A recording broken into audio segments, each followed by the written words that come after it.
Bien, mesdames, messieurs, chers invités, bonjour à toutes et à tous. Je suis ravi de pouvoir vous accueillir à l'occasion de cette conférence qui va nous offrir un temps de partage, de réflexion autour d'un sujet d'importance qui s'inscrit à bien des écarts dans l'actualité. Alors, merci à vous toutes et tous qui avez répondu présent. Réjouissant de pouvoir compter sur un public qui se connecte en nombre. Je sais que ce nombre va encore augmenter au fil des minutes, bien sûr. On en est à peine encore à l'heure du déjeuner pour certains, certainement. Alors, je me permets un petit mot pour vous dire combien nous espérons que la période complexe et très, très contraignante que nous continuons de traverser depuis des mois vous soit des moins pénibles possibles. Alors, sur tous les plans, bien sûr, j'espère avant toute chose que votre santé, celle de vos proches, de vos collègues, de vos collaborateurs demeure au beau fixe. Alors, à l'initiative de notre invité d'honneur, que je vais vous présenter dans quelques secondes, bien sûr, la conférence qui nous réunit va se consacrer à une réflexion centrée sur le thème suivant, les risques psychosociaux au travail, droit et prévention d'une problématique de santé publique. Alors, j'évoquais à l'instant le chat, la capacité que vous aurez de poser vos questions, mais aussi à l'oral, la plateforme nous le permet. L'idée, c'est de contribuer au débat. Sachez qu'on a d'ores et déjà recueilli depuis plusieurs jours pas mal de questions et de remarques, de contributions via les réseaux sociaux. Merci pour ces inputs des uns, des unes et des autres qui vont aider aussi à alimenter nos travaux du jour. Et qui peut-être démontre aussi, s'il le fallait, que le sujet semble répondre à un fort besoin de réponse. Alors sachez aussi, pour être complet, que l'ensemble des travaux va être enregistré, afin de pouvoir proposer un replay à celles et ceux qui n'auront pas pu nous rejoindre cet après-midi. J'espère que cela ne vous pose pas de soucis. Au pire, on coupe évidemment la caméra. Vous pouvez aussi être les ambassadeurs, si vous le jugez pertinent, en diffusant les liens qui seront transmis par notre invité d'honneur aujourd'hui. On peut déjà la remercier pour tout le travail qualitatif qu'elle nous propose. Alors, on va en venir au thème du jour. Alors, le travail est en mutation. Le travail, ses risques. Le travail, objet de santé publique. Le télétravail, les innovations organisationnelles, le chômage partiel ou le chômage tout court, crise économique et sociale, en gestation ou bien déjà très présente, le sens du travail, les sujets qui placent l'entreprise et le monde du travail au cœur de l'actualité sociale, sanitaire, économique et sociétale, je crois, ne manque pas.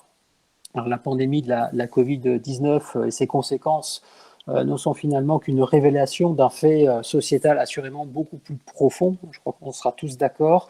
D'aucuns nous promettent un monde d'après différent, un monde où il serait possible de mettre en application ce que nous avons appris de cette crise qui d'ailleurs n'en finit pas. Les réflexions pourtant sur la santé comme un enjeu au cœur des entreprises et des organisations sont nombreuses, mais assez peu centrées sur le lien étroit entre droit, prévention, risque et santé publique. Or, la santé pourrait devenir ou redevenir, je ne sais pas, un objet pertinent auprès de celles et ceux qui prônent un rebond efficace, une économie agile, des entreprises performantes.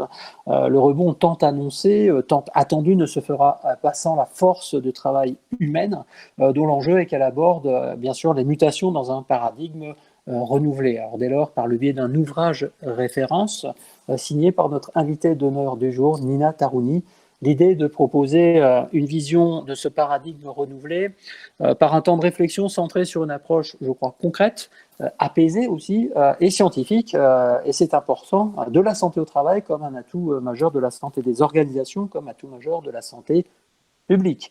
Alors, tout le monde est concerné, l'État, le législateur, la société, l'entreprise, ses parties prenantes, l'individu et donc chacune et chacun de nous.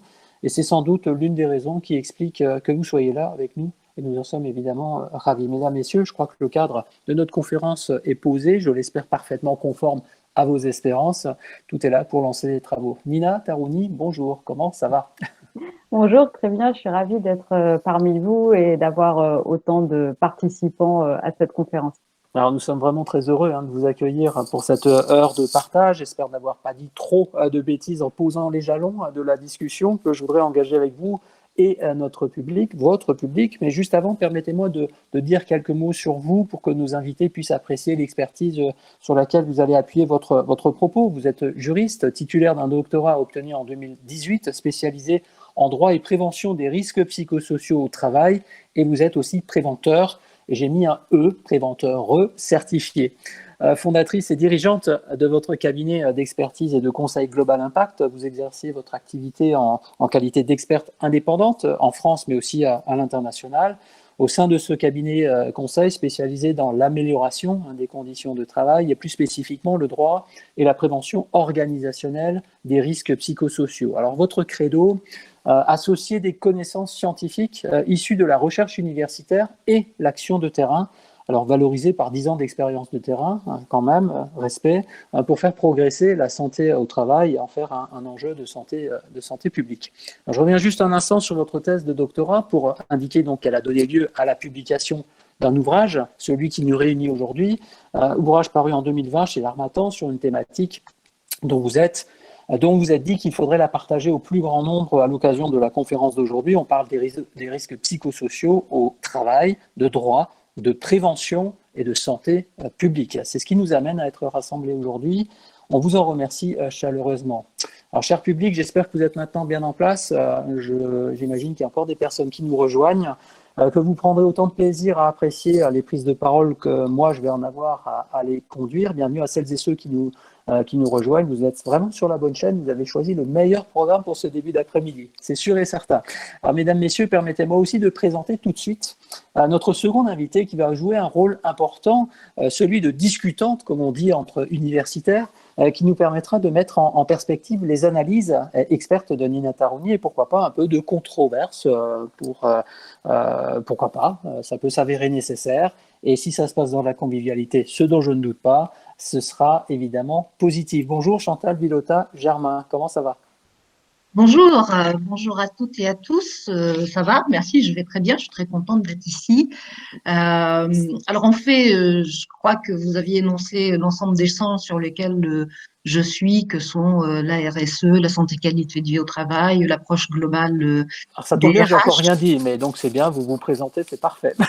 D'accord, ben, je croyais que vous l'aviez présenté dans le document. Donc, Oui, mais bon, ben personne voilà. ne l'a entendu encore. Ben, ça c'est fait. Donc, C'est fait, merci. donc c'est fait. Et Donc en 2 mots, votre expérience, oui, c'est ce que j'allais dites-nous dire. tout. Vous voulez que je me présente, Guy? Allez, en quelques En deux minutes, mots. en quelques mots, Quelques oui. minutes. Deux Non, mots, quelques quelques mots. minutes, c'est pas bon. Je vais Non, essayer j'allais d'aller dire vite. mots. Donc en fait, bon ben voilà, j'ai déjà donné un peu mes champs d'intervention depuis une trentaine d'années, et je fais une vie un peu parallèle sur l'ensemble de ces champs, tantôt en salariat, tantôt en indépendante, en cherchant à être toujours très opérationnel. Par exemple, aujourd'hui, je suis DRH à temps partagé et le reste du temps, je suis indépendante et j'interviens sur les autres sujets. Mon parcours en santé sécurité au travail, en fait, il a démarré il y a longtemps forcément, puisque j'étais DRH avec l'approche globale, mais il a été très touché en 2017 par un accident au travail que j'ai connu, qui était un vrai choc et qui m'a amené très vite au poste de gendarmerie et qui m'a fait prendre. Alors j'arrivais juste dans cette entreprise et en fait je me suis assez vite spécialisée en santé au travail, puis plus tard sur les risques psychosociaux et en fait en 2015 c'est là où j'ai connu Nina parce que j'ai été formée par Nina et William Dab dans un gros projet très opérationnel qu'on a monté ensemble et on est resté très proches avec Nina. J'essaie d'appliquer ce qu'elle dit, de le mailler sur le terrain. Et c'est pas toujours si simple de faire Eh ben, le concept et la réglementation, mais en tout on va cas, en parler. On va en une parler en tout boussole cas. pour moi. On va en parler dans l'heure qui suit. Alors, merci de prendre de votre temps pour cet exercice. Vous interviendrez régulièrement lors des différentes séquences que nous allons maintenant vivre avec le concours, évidemment, de Nina Tarouni, notre invitée d'honneur. La thématique proposée est évidemment large, Nina. Nous allons progresser avec méthode dans la réflexion. Et pour vous laisser introduire les sujets, laissez-moi vous demander tout simplement pourquoi une thèse, puis un ouvrage sur les risques psychosociaux au travail. Quelle était l'impulsion qui vous a engagé sur cette voie et pourquoi avoir choisi de nous inviter aujourd'hui dans un contexte quand même assez particulier? J'ai choisi de faire une thèse sur les risques psychosociaux parce qu'il y a une forme, dans l'expression des risques psychosociaux, une forme d'atteinte à la dignité de l'être humain. Et c'est ce qui m'intéressait, puisque pour moi, cette atteinte à la dignité de l'être humain, elle fait écho à la santé au travail. Et c'est par cette atteinte que finalement, successivement, eh bien, on a des problèmes de santé qui peuvent apparaître donc chez les individus. Et en ce moment particulièrement, on a un regain d'intérêt pour la prévention des risques psychosociaux du fait de l'explosion des risques psychosociaux en cette période de crise sanitaire par le biais de plusieurs facteurs, du fait du télétravail qui est un nouveau mode d'organisation du travail pour nombre de salariés avec des entreprises qui ne sont pas toujours très bien préparées, donc ce qui peut générer du stress, voire même des pratiques harcelantes quand on voit que certaines entreprises mettent en place des moyens de surveillance du télétravail à distance qui sont parfois même illégaux au sens de la CNIL qui a dû intervenir et remettre un petit peu les choses à plat sur ce côté-là. La situation, elle est aussi particulièrement anxiogène d'elle-même, puisqu'on est confronté à un virus, mais aussi du fait de la gestion désastreuse de la crise sanitaire par l'État, qui est génératrice de stress pour les différents acteurs de l'entreprise qui sont en première ligne. D'abord les chefs d'entreprise, mais on a aussi les DRH, les juristes, les préventeurs, qui doivent un petit peu courir derrière cette réglementation qui se fait un petit peu au fil de l'eau et qui amène à une question de survie psychologique pour les individus, mais c'est également une question de survie pour les organisations qui sont confrontées à cette situation de crise sanitaire qui finalement ne fait que surrajouter une couche d'exposition aux risques psychosociaux classiques et habituels qu'on trouve dans les organisations.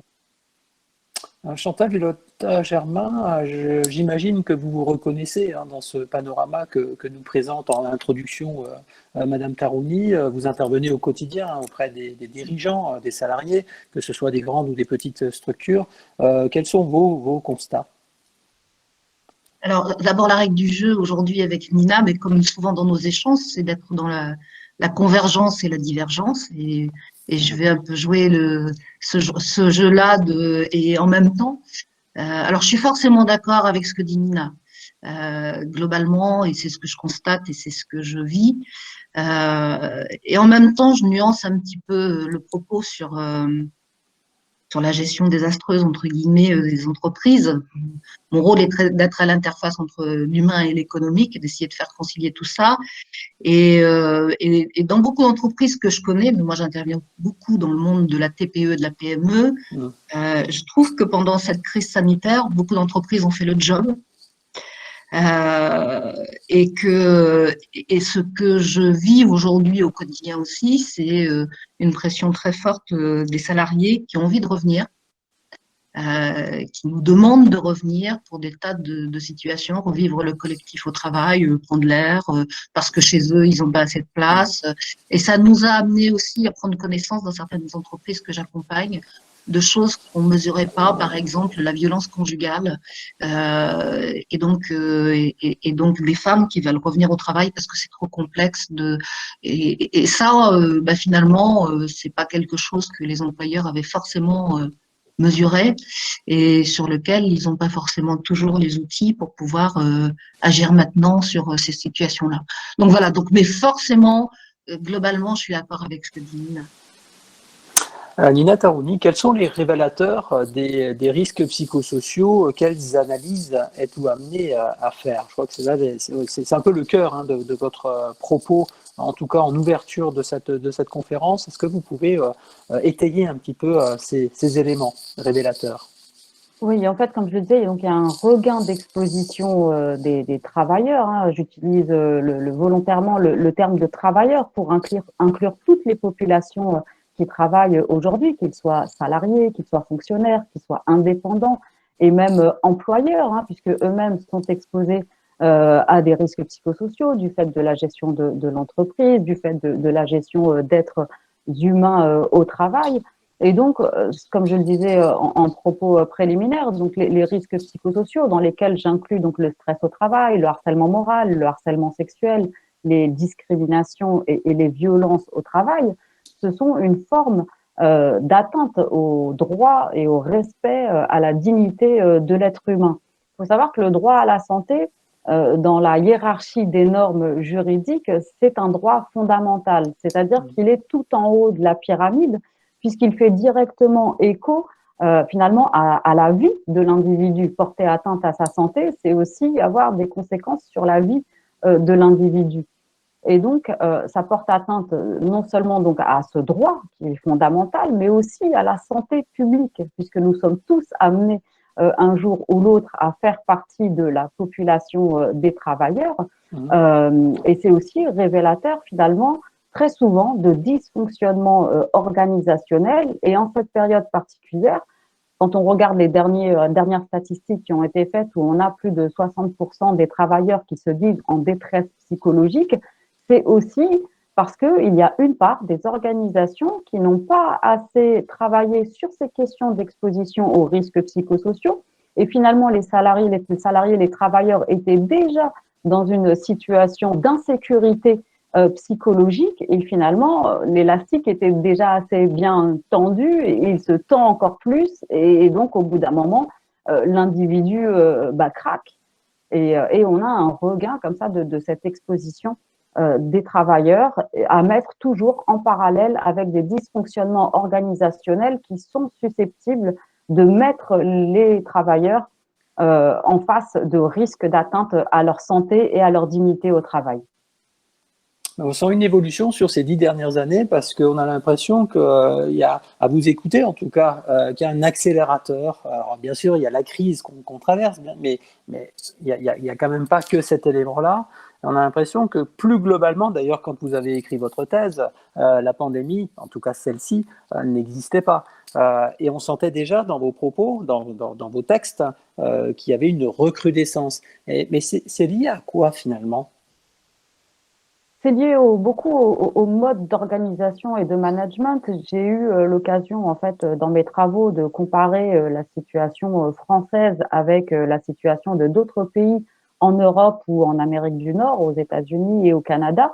Et en France, en fait, on est une population quand même particulièrement exposée aux travailleurs, particulièrement exposée aux risques psychosociaux. Parce que en fait, en France, on a en fait une identité profonde du travail et le travail fait partie de l'identité de chaque individu. Alors que dans des pays plus anglo-saxons avec une autre mentalité qui est un petit peu différente de la nôtre, l'exposition aux risques psychosociaux n'est pas aussi flagrante parce que le travail est considéré comme un moyen de subsistance, alors que chez nous, il fait partie intégrante de l'identité de la personne. Et oui. Allez-y, non, je voulais pas vous couper, mais en même temps, quand vous dites, voilà, on essaie de se comparer à d'autres, est-ce que finalement les autres pays ne le révèlent pas autant que nous ? Peut-être qu'on est plus sensible à cette question-là, justement parce qu'on donne plus de sens au travail, et donc forcément, l'effet négatif, c'est que quand ça se passe mal, il y a une caisse de résonance peut-être plus puissante aussi.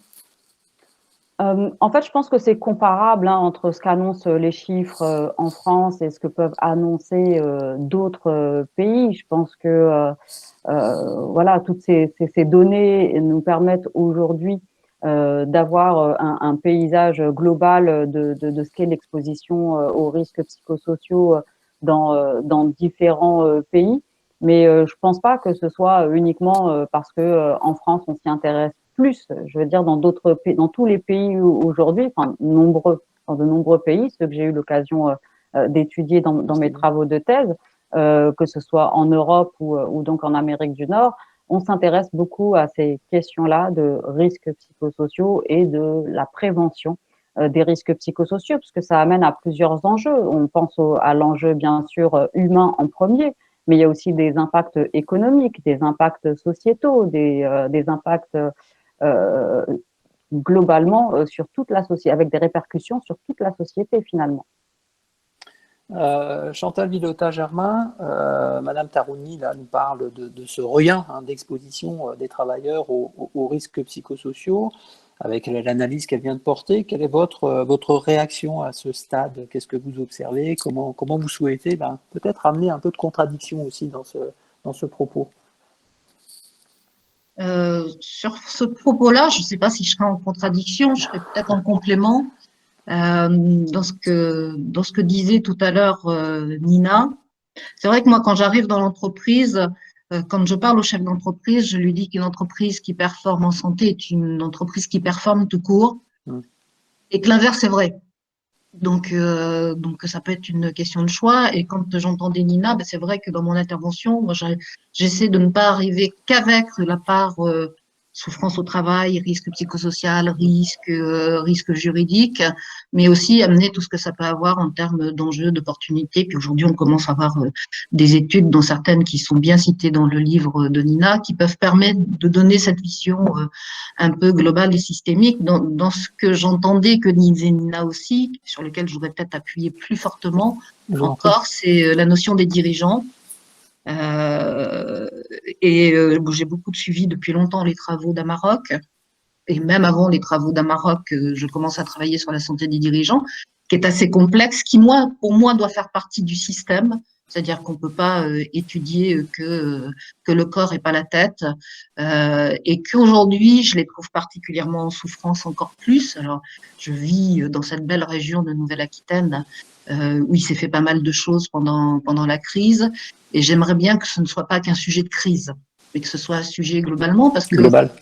et oui, dans les entreprises que j'accompagne, souvent, il y a pas, c'est pas des grosses structures sur lesquelles il y a des missions très, très, très structurées. Et sur ces sujets-là, ils peuvent être facilement perdus. Et j'entendais encore tout à l'heure un dirigeant du monde du vin qui vient de se suicider. Enfin, voilà, ce sont des vraies problématiques. Donc comment est-ce qu'on peut intégrer ça globalement? Nina le dit, mais je voulais insister encore plus fortement. Bien sûr, bien sûr.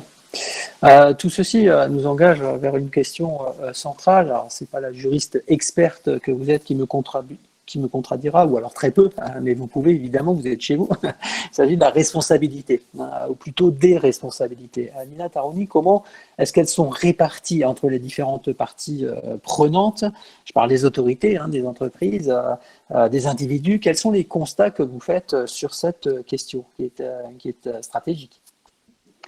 Le constat que je fais, c'est qu'aujourd'hui, la responsabilité, elle est en grande partie et majoritairement à la charge des entreprises qui ont une obligation de sécurité et de prévention. Mais en tant que problématique de santé publique, en fin de compte, la responsabilité, elle doit être partagée entre les différents acteurs et notamment le rôle fondamental de l'État, qui aujourd'hui, à mon sens, n'est pas assez actif sur les questions de prévention. La responsabilité de l'État, elle est actée dans différentes normes, hein, que ce soit au niveau de l'Organisation des Nations Unies, au niveau de la réglementation européenne et même française. Mais on a aujourd'hui des entreprises qui encourent finalement seules le risque juridique, le risque lié à la performance organisationnelle et économique, et aussi des travailleurs qui encourent des risques d'atteinte à leur santé et à leur vie. Donc je trouve que, et c'est tout l'intérêt de la question que je me suis posée pendant mes travaux, comment redonner une place plus prépondérante de l'État face à la responsabilité qu'il a en termes de santé publique.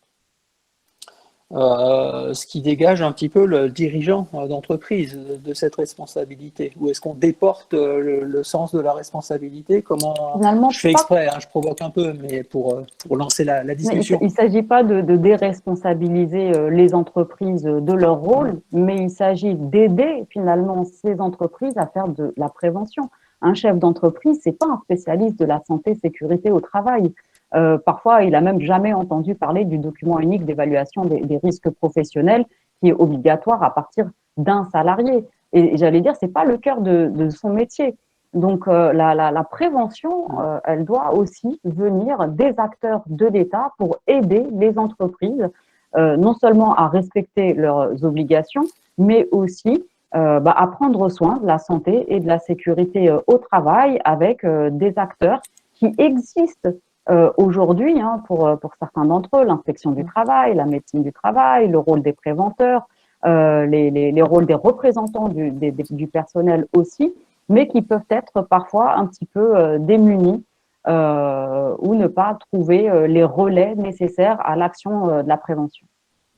Madame Villota-Germain, je crois que vous avez sur cette question de la déresponsabilité une analyse assez précise, surtout en cette période particulièrement impactante, comme on le dit depuis le début.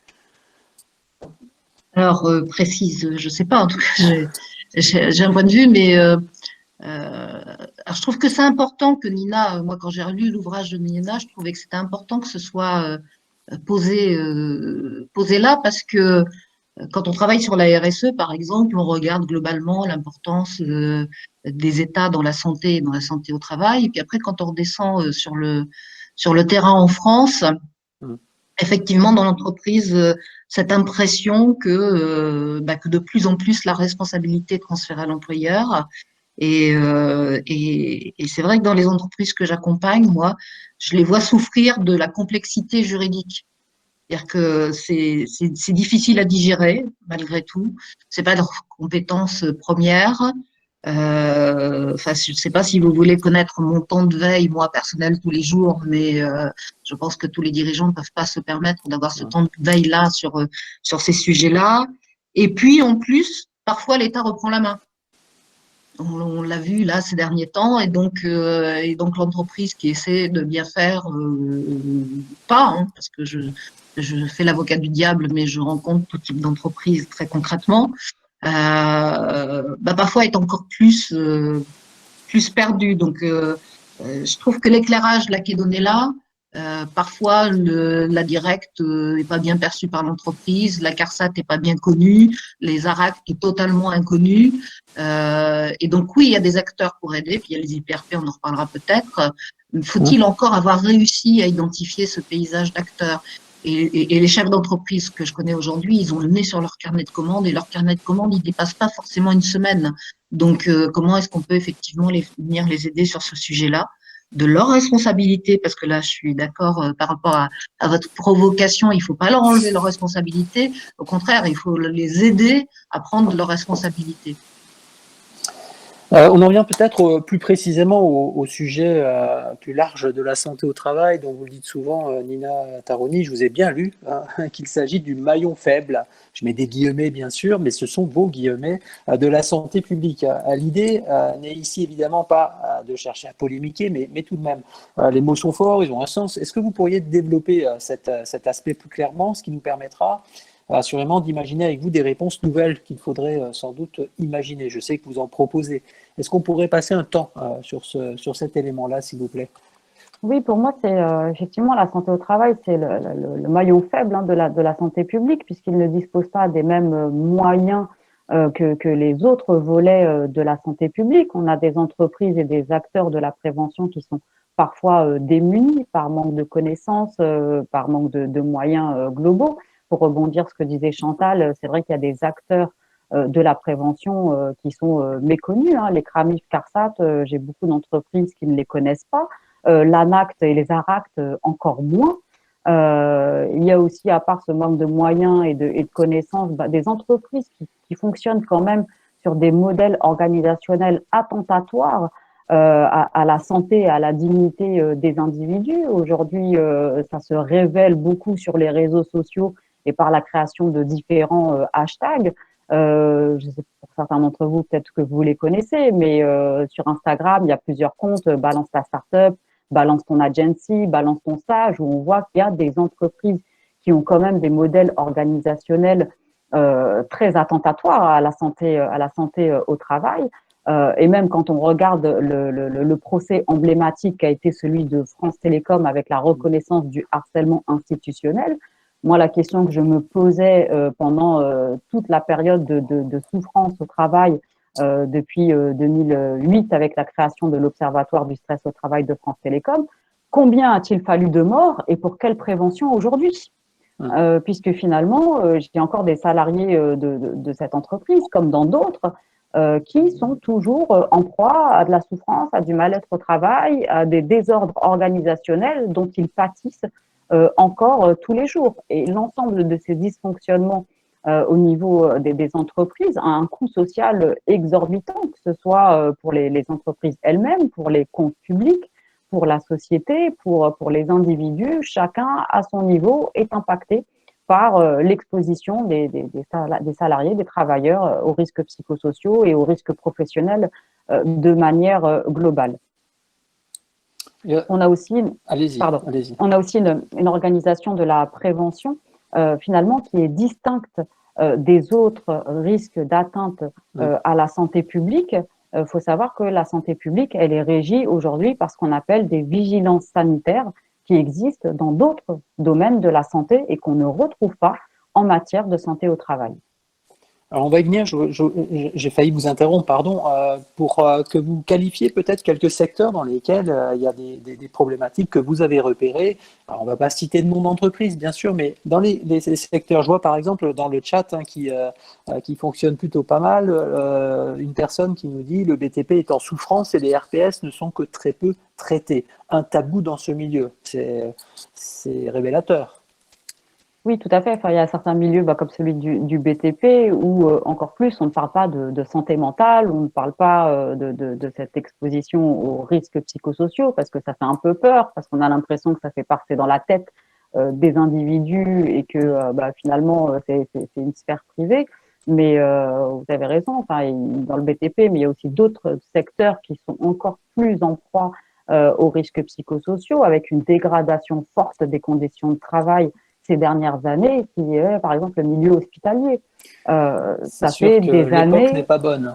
tout à fait, et malheureusement, ça faisait déjà quelques années que le milieu hospitalier criait pour qu'on les entende et pour avoir des moyens pour avoir des conditions de travail plus satisfaisantes. Donc, on arrive dans ce secteur-là particulièrement en proie à la crise sanitaire aujourd'hui, où en surplus de l'exposition classique aux risques psychosociaux, avec il y a quand même eu beaucoup de suicides dans le milieu hospitalier, avec des grands professeurs qui se sont suicidés malheureusement, et ça a fait les titres de l'actualité.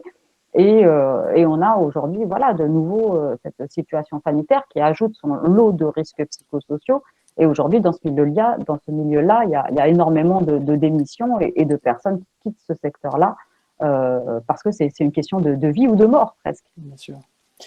Merci pour ces éclairages. Alors, j'en viens alors à votre sujet phare, à la proposition majeure issue de vos travaux de recherche et surtout de votre pratique professionnelle qui vous amène clairement à vouloir créer des conditions d'une nouvelle ambition, je vous cite, de la santé au travail que vous dénommez la socio-vigilance. Est-ce qu'on peut en parler un petit peu? Est-ce que vous pouvez nous définir ce concept et surtout nous dire comment il peut s'implémenter dans notre système actuel?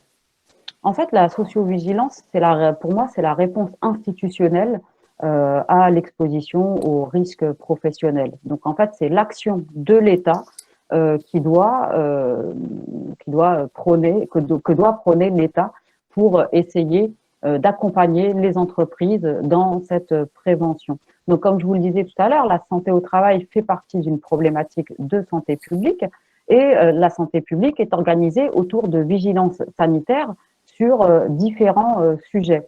Et donc, on a par exemple la pharmacovigilance, qui est la surveillance des médicaments, et c'est comme ça, parfois, on a des rappels de médicaments, où c'est comme ça qu'a pu être identifié le scandale du Mediator ou d'autres scandales d'effets indésirables finalement liés aux médicaments.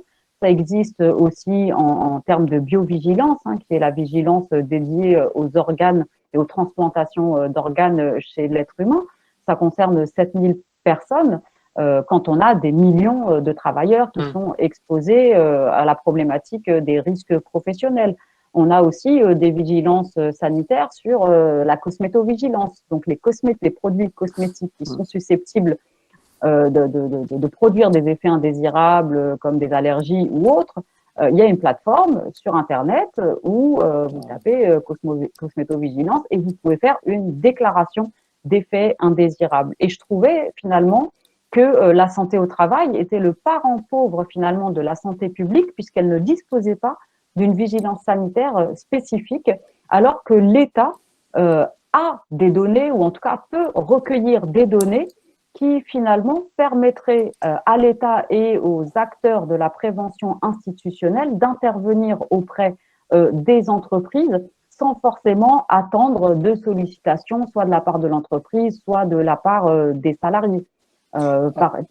Alors, pardon, je vous coupe. Alors, on comprend bien, vous souhaitez voir évoluer finalement les choses. C'est tout le système que je vais qualifier d'institutionnel. D'ailleurs, vous le dites, de la santé au travail que vous voulez voir évoluer. On comprend ce que vous déplorez. Mais du coup, j'ai une question très pragmatique. Comment on fait? Comment vous voyez les choses très, très concrètement? C'est un système tellement complexe. Vous l'avez vous-même évoqué tout à l'heure. Comment on fait? Comment on avance? En C'est la fait, loi? C'est quoi?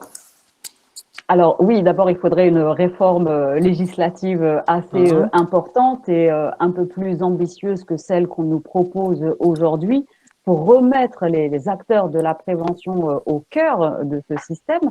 Et il faut savoir que les vigilances sanitaires, elles sont déjà organisées, elles existent déjà. C'est un système de veille et de surveillance qui sont apportés aussi par les signalements que peuvent faire les salariés dans le but de gérer et de traiter ces dysfonctionnements qui sont apportés à la connaissance des autorités.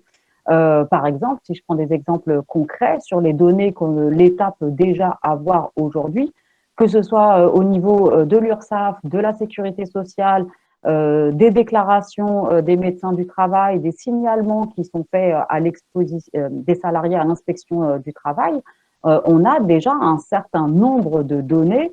On sait dans une entreprise, l'État sait combien de salariés entrent et sortent dans une entreprise. La dernière fois, je voyais un exemple d'une entreprise qui se défendait après avoir fait l'objet du hashtag balance ta startup et qui disait non, non, chez nous, tout va bien. Sur ces 5 dernières années, on a plus de 500 personnes qui ont travaillé chez nous et toutes sont heureuses. Sauf que c'est une start-up avec un petit nombre de salariés et quand je vois qu'en 5 ans, 500 salariés sont passés par la start-up, je me dis qu'il y a un problème de turnover extrêmement important qui peuvent être révélateurs d'exposition à des mauvaises conditions de travail.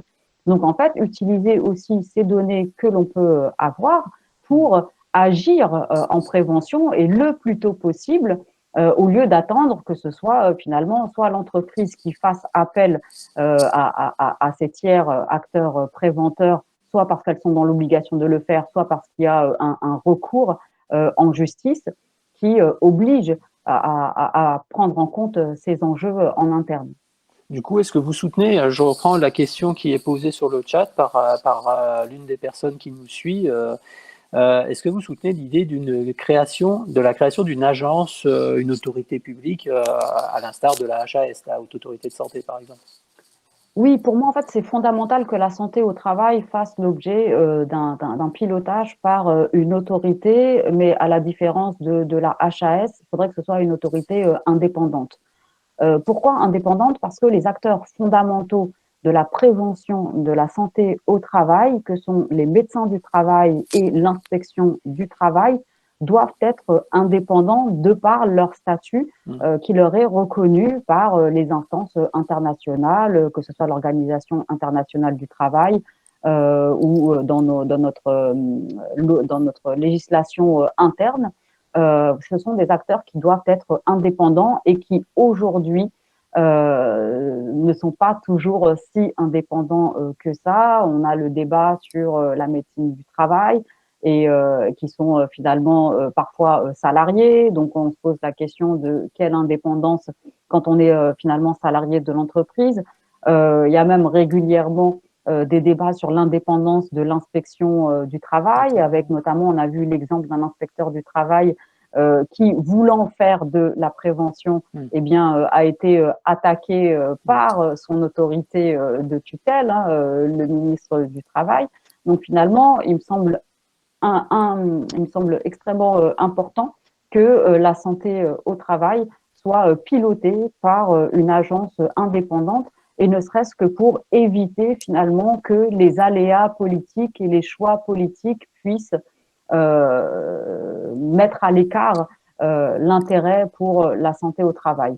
Je me suis un peu inspirée du modèle du défenseur des droits, qui est une autorité indépendante reconnue dans la Constitution française et voilà, et qui est une entité qui, à mon sens, dans la protection des droits fondamentaux des travailleurs, est celle qui est le plus efficace en la matière.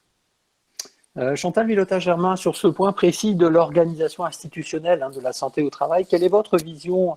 Une autorité indépendante, c'est ça la clé? Je ne sais pas vous répondre aussi clairement que ça. Forcément, le concept m'intéresse, la sociovigilance, et je suis de près les travaux de Nina. J'ai vu que le COCT, ou la COCT d'ailleurs, je ne sais pas comment on dit, le COCT sans doute, s'y intéresse aussi et réfléchit.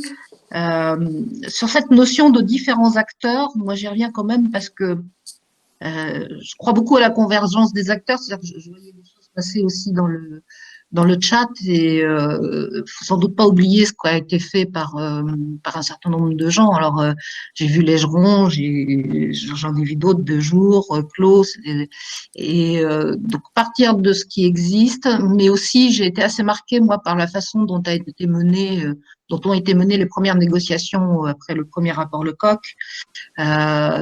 Et eu l'impression que plutôt que de valoriser ce qui existait déjà dans le système, on tirait un peu sur les pianistes.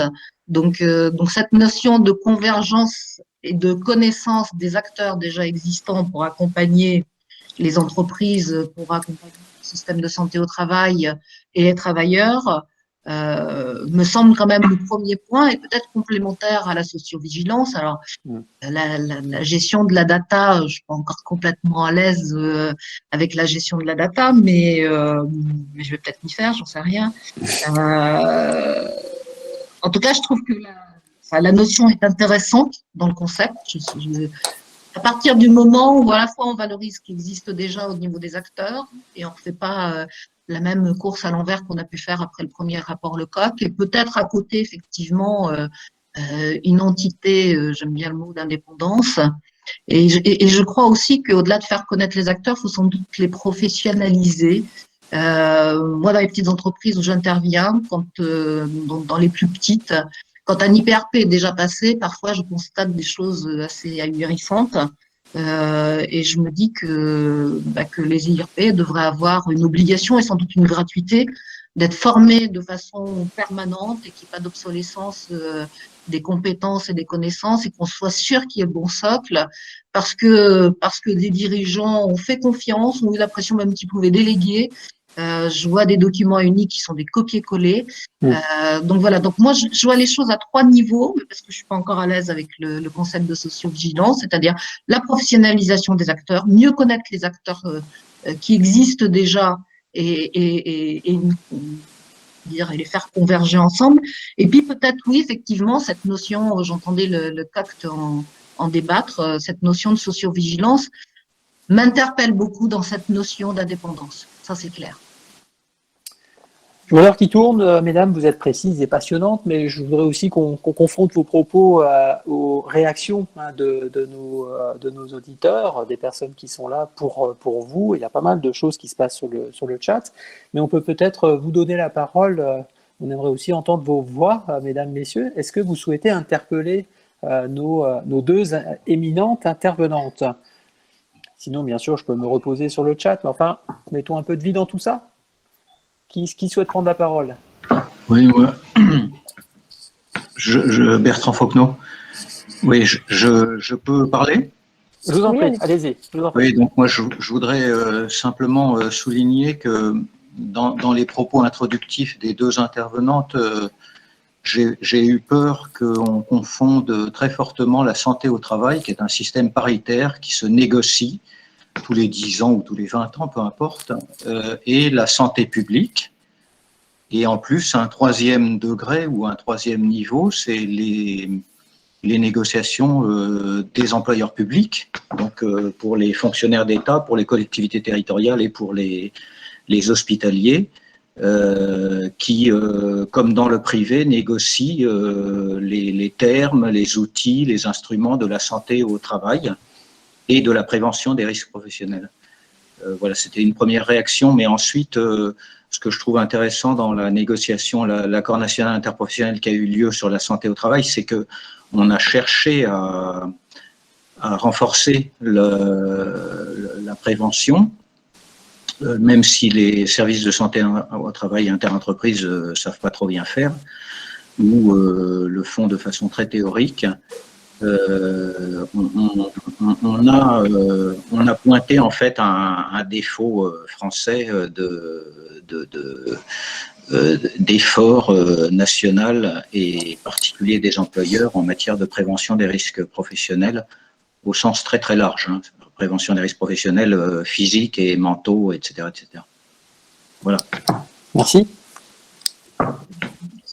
Peut-être que Nina, réagir peut-être, un deuxième oui, temps, allez-y. Nina rebondir et juste pour répondre aux propos, moi, de mon point de vue.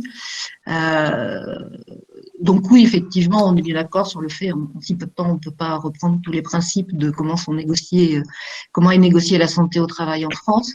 Moi, dans la première négociation nationale dont je parlais, ce qui m'avait personnellement inquiété, c'était la façon dont je voyais, alors je suis pour la prévention, vous imaginez, enfin voilà, c'est ce qui me fait lever le matin. Ceci dit, je considère que tout système humain a besoin de régulation aussi.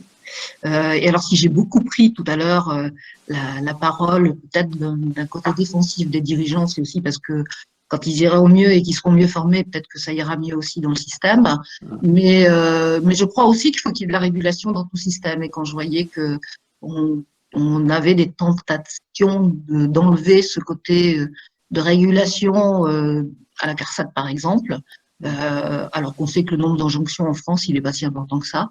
Voilà, donc je réagissais juste à ça, c'est-à-dire que c'est évident qu'il faut respecter ce système de négociation pour moi en France, et y compris le dialogue social dans les entreprises quand elles bénéficient bien évidemment d'acteurs à l'intérieur de l'entreprise, que la prévention c'est pour moi la clé, et que la régulation, je crois que tout système a besoin aussi de régulation. Nina Tarouni. Oui, pour rebondir sur ce que disait Bertrand, moi aussi j'ai un peu de mal avec cette notion de négociation de la santé, parce que après tout, la santé se négocie-t-elle? J'ai un petit peu de mal à dire répondre que oui, mais j'entends bien que la négociation doit aussi se faire pour choisir finalement les orientations, les enjeux premiers sur lesquels on peut travailler, puisqu'on ne veut pas tout faire tout de suite, voilà, et avec beaucoup d'efficacité. Donc faire des choix, oui, mais sur l'idée, voilà, de négociation elle-même, voilà, même si elle est prônée hein, par les différentes autorités nationales et internationales. Pour ma part, je pense que la santé doit aller un petit peu au-delà des négociations et être un moteur pour toutes les parties prenantes.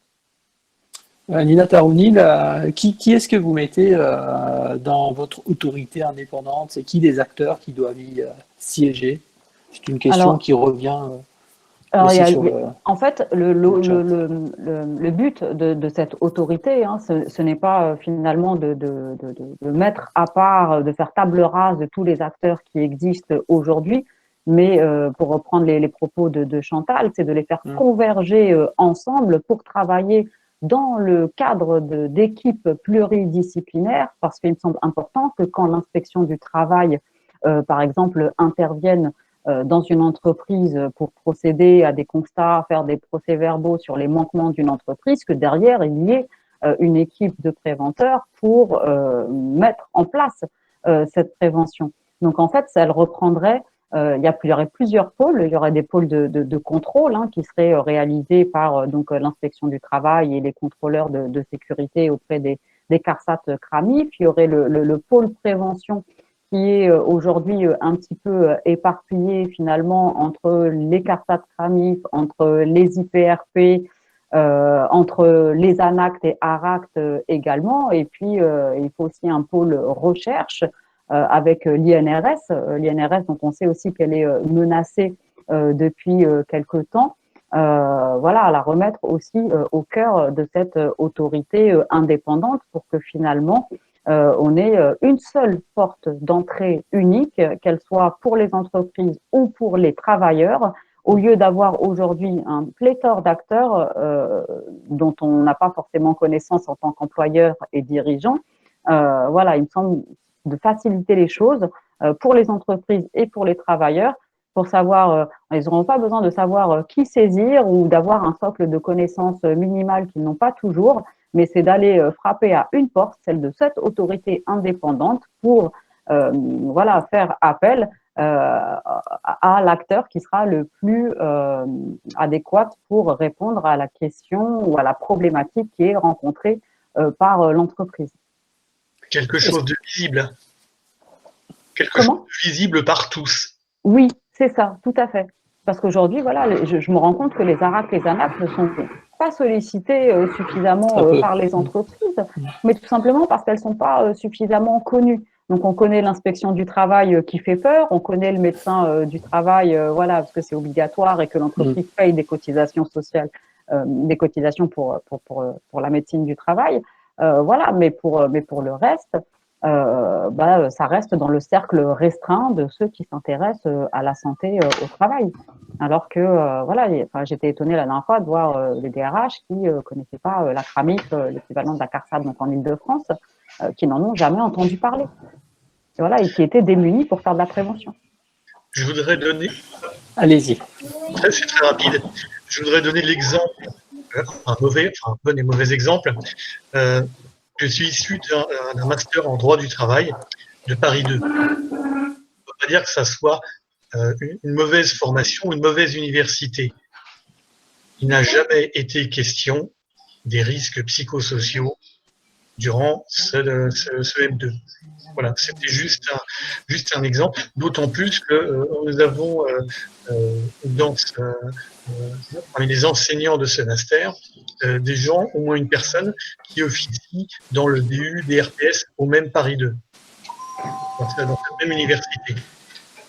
Je veux bien répondre. Pardon. Allez-y. Allez-y. Non, et Eric, je voulais juste dire, j'étais invitée moi hier matin à la matinée organisée par l'INRS et le comité des grandes écoles d'ingénieurs, justement pour échanger sur ces sujets-là et la réflexion qu'il peut y avoir sur les référentiels. Et je dois dire que j'ai été très étonnée de voir effectivement le nombre d'heures d'enseignement dans les écoles d'ingénieurs, de managers, où on effleure, je le dis gentiment, où on effleure quelques connaissances de base et où moi j'essayais de leur raconter que finalement la santé et la sécurité au travail c'est pas un petit truc qu'on fait après, c'est-à-dire que c'est comme si mon pâtissier faisait un gâteau et puis à la fin se disait une fois qu'il me le vend, au fait est-ce que j'ai bien mis que des produits qui sont pas toxiques, donc ça doit s'intégrer au fur et à mesure, mais j'ai été effectivement surprise. Enfin, moi je mesurais pas ce niveau-là.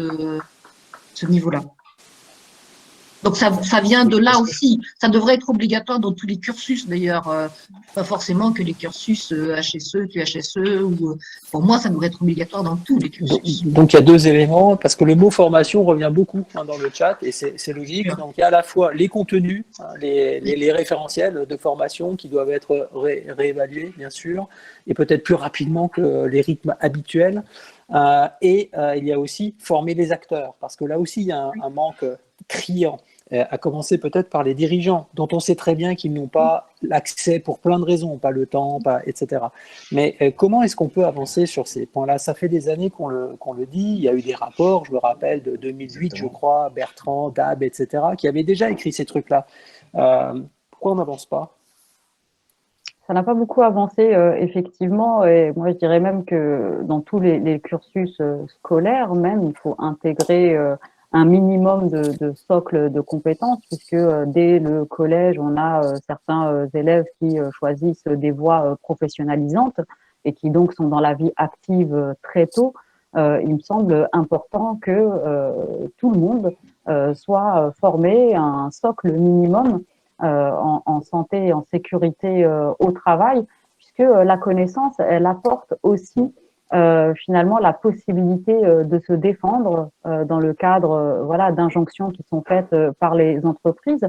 Parfois, j'ai des salariés qui me sollicitent et qui ne connaissent pas leurs droits, et parfois brandir ces droits face à une entreprise voilà, qui n'applique pas toujours très bien la réglementation, bah, parfois ça suffit finalement à solutionner la problématique et à faire entendre à l'acteur de l'entreprise qu'on a en face de soi, que ce soit le dirigeant ou la direction des ressources humaines, eh bien que des droits existent et qu'elle doit finalement les appliquer.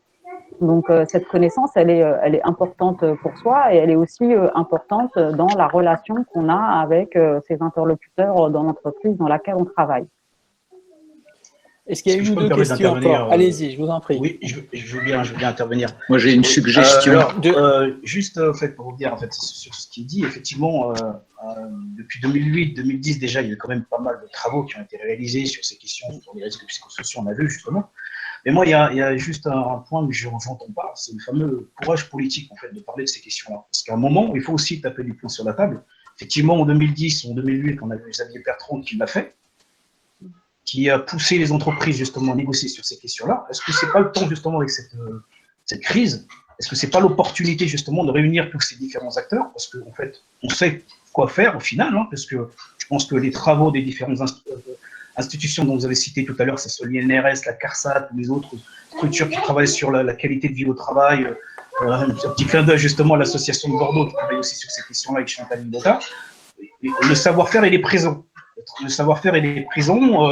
On a tous les acteurs, mais à un moment, il faut aussi impulser les choses et il faut aussi des décideurs. Il faut mettre des élus autour de ces questions-là, parce qu'à un moment, il faut qu'il y ait des gens qui décident. Les entreprises, peut-être que lorsque ça vient d'au-dessus, peut-être qu'on prenne un peu mieux, et idem aussi pour les salariés, lorsque justement il y a aussi des instances qui jouent réellement leur jeu, bah, et peut-être qu'on prenne un peu mieux. Ouais, c'est juste mon point de vue. Il y avait une autre intervention, on va prendre, je ne sais pas qui c'était, monsieur, c'était un monsieur. Allez-y. Bertrand. Par contre, on n'entend pas. On entend le petit garçon ou la petite fille, mais on n'entend pas le monsieur.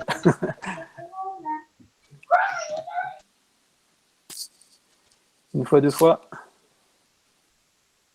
Bertrand ne vous entend pas. Non, je pense qu'il y a un problème de micro. En attendant, pour rebondir sur ce que disait Eric, je suis d'accord, hein, au bout d'un moment, il faut un certain courage politique ou une volonté politique pour essayer de faire progresser les choses. Hein. Les travaux sont nombreux. Vous avez raison, Eric, de dire qu'on a finalement toutes les armes, les connaissances, etc., pour essayer de faire de la prévention des risques professionnels une réalité.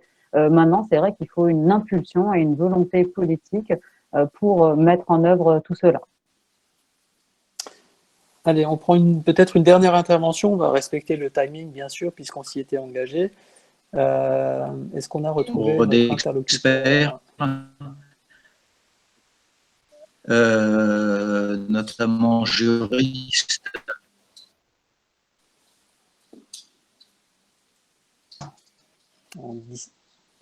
Alors, on ne vous comprend pas. Oui, si on ne vous comprend pas, peut-être pouvez-vous taper la question dans le chat? Oui, parce que visiblement, il y a un problème de connexion là. Il y a une question à laquelle je veux bien répondre dans le chat qui nous dit l'impulsion viendra-t-elle des condamnations plus lourdes de la Cour de cassation? Alors, c'est vrai que la justice, heureusement, influence un petit peu la prévention et encourage la prévention à la santé, à la sécurité au travail. La problématique, c'est que une fois qu'on a une décision de justice, eh bien finalement, elle ne condamne qu'une seule entreprise et à un moment T, sans aucune obligation derrière de travailler sur la prévention organisationnelle des entreprises qui sont condamnées. Donc, ce qui est navrant finalement dans ce système où quand on laisse que la réponse judiciaire, c'est que eh bien on a procès sur procès dans les mêmes entreprises avec les mêmes problématiques, des personnes qui se retrouvent en souffrance, en burn-out, en harcèlement. Et la seule reconnaissance ne peut pas être que la réponse judiciaire, ou en tout cas, dans les idées que j'ai évoquées dans ma thèse, il y a aussi cette idée que peut-être la condamnation judiciaire doit-elle s'accompagner d'une condamnation à une obligation de prévention accompagnée justement par l'autorité indépendante en charge de la santé au travail qui serait sollicitée aussi à ce moment-là. On fait une dernière tentative avec Monsieur Bertrand? Oui, vous m'entendez là maintenant? Oui, oui, c'est mieux. C'était un problème de batterie. Pas de souci. Non, en fait, j'ai une suggestion, puisqu'il n'y a plus que les jurisprudences et les juges qui tranchent un certain nombre de défauts, de manquements à la prévention, à l'obligation de prévention. Eh bien, examinons et analysons les jurisprudences portant sur les risques psychosociaux.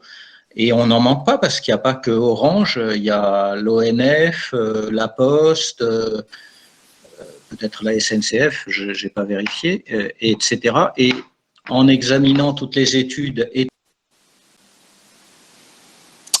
Je pense qu'on a compris l'esprit de l'intervention. C'était un peu radical. Nina, peut-être d'un court mot, une réponse ou un complément par rapport à cette interpellation. Oui, c'est vrai que France Télécom n'est pas la seule entreprise qui a été exposée à des réorganisations et au passage d'entreprises au statut public, au statut privé.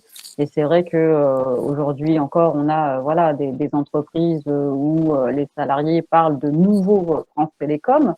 Voilà, on a quand même beaucoup d'entreprises qui font régulièrement la une des médias, dont on sait ostensiblement qu'elles portent atteinte à la santé et à la sécurité au travail, sans que finalement les acteurs institutionnels qui existent aujourd'hui ne puissent convenablement limiter les dommages et les atteintes à la santé et à la sécurité au travail. Nina, parce qu'il y a encore pas mal de questions, mais j'ai vu plusieurs fois la notion de partenaires sociaux. Bien sûr, ils font partie d'une manière ou d'une autre de votre autorité indépendante, on est d'accord? Oui, bien sûr. Je les ai pas cités, j'ai Bien pas sûr, cité on va tous les rassurer tout le acteurs, mais monde. oui, le Bien rôle sûr. des partenaires sociaux sont aussi extrêmement importants sur ces questions-là, notamment, comme je le disais tout à l'heure, peut-être pour choisir les orientations premières sur lesquelles travailler, puisqu'on ne peut pas s'occuper de tout de suite. Et donc, leur rôle est aussi important. Alors, mesdames, messieurs, merci pour toutes ces interventions. Elles révèlent tellement l'acuité finalement du sujet qu'on traite ensemble. Alors, je suis malheureusement contraint de clore cette séquence. C'était le jeu. On se dirige franchement vers la fin de notre conférence. On a même déjà un petit peu dépassé. Alors, Chantal Villota-Germain, quel serait votre mot d'ouverture, histoire de préparer peut-être notre prochain débat qu'on ne manquera pas d'organiser? Je crois qu'il y a encore beaucoup de choses à traiter. Une lourde responsabilité que vous me donnez là. Écoutez, je crois qu'on vient de finir tous par justement la convergence des acteurs, les différents acteurs. Peut-être que réunir l'ensemble des acteurs autour d'un débat pour convergence, divergence sur le sujet pourrait effectivement être intéressant, sans oublier le monde de l'entreprise, sans oublier les partenaires sociaux. Je ne sais pas si c'est quelque chose de jouable ou pas. Moi, j'ai noté que le COCT allait vers de dire que la future chaire santé au travail allait arriver à Bordeaux, dans ma ville de cœur. C'est peut-être un lieu où il peut se passer des choses. Voilà, mais voilà, vous me prenez un peu de cours et je me dis, après tout, puisque c'est un peu ça notre sujet, là, de dire comment est-ce qu'on peut penser les choses globalement, peut-être.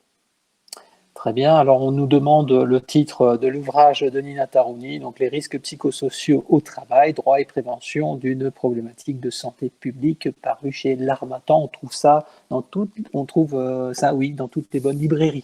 Voilà. Et je vois qu'un lien a été envoyé en même temps dans le chat. Merci. On est raccord. Nina Tarouni, j'aimerais tout simplement recueillir votre vision en mode express, bien sûr, à l'issue d'un événement vraiment riche, dont on attendait forcément des choses concrètes.